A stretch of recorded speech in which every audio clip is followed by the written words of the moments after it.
మట్టి గణపతియే గట్టి గణపతి, మట్టి గణపతియే మహాగణపతి. మట్టి గణపతినే పూజిద్దాం, పర్యావరణాన్ని కాపాడుదాం. మట్టి గణపతియే గట్టి గణపతి, మట్టి గణపతియే మహాగణపతి. మట్టి గణపతినే పూజిద్దాం, పర్యావరణాన్ని కాపాడుదాం. మట్టిలోన పుట్టేటి జీవులం, ఆ మట్టిలోనే బ్రతుకులు వెళ్ళమారుస్తాం.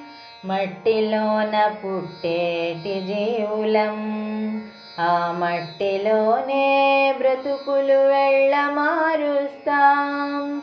మట్టిలోనే చివరికి మిసిపోతాం, మట్టిలోనే చివరికి మిసిపోతాం. అందుకే మట్టి ప్రతిమనే నిమజ్జనం చేసేద్దాం. మట్టి గణపతియే గట్టి గణపతి, మట్టి గణపతియే మహాగణపతి. మట్టి గణపతినే పూజిద్దాం, పర్యావరణాన్ని కాపాడుదాం. పురాణేతిహాసములందు మన మునులు ఋషులు సూచించిన రీతిన మట్టి గణపతినే ప్రతిష్ఠించి భక్తి ప్రపత్తులతో మనం అర్చించుదాం. పురాణేతిహాసములందు మన మునులు ఋషులు సూచించిన రీతిన మట్టి గణపతినే ప్రతిష్ఠించి భక్తి ప్రపత్తులతో మనం అర్చించుదాం.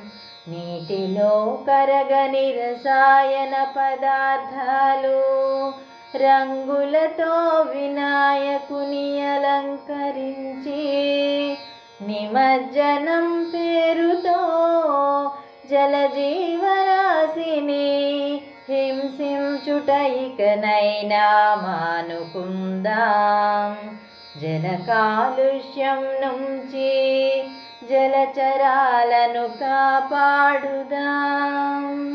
మట్టి గణపతియే గట్టి గణపతి, మట్టి గణపతియే మహాగణపతి. మట్టి గణపతినే పూజిద్దాం, పర్యావరణాన్ని కాపాడుదాం.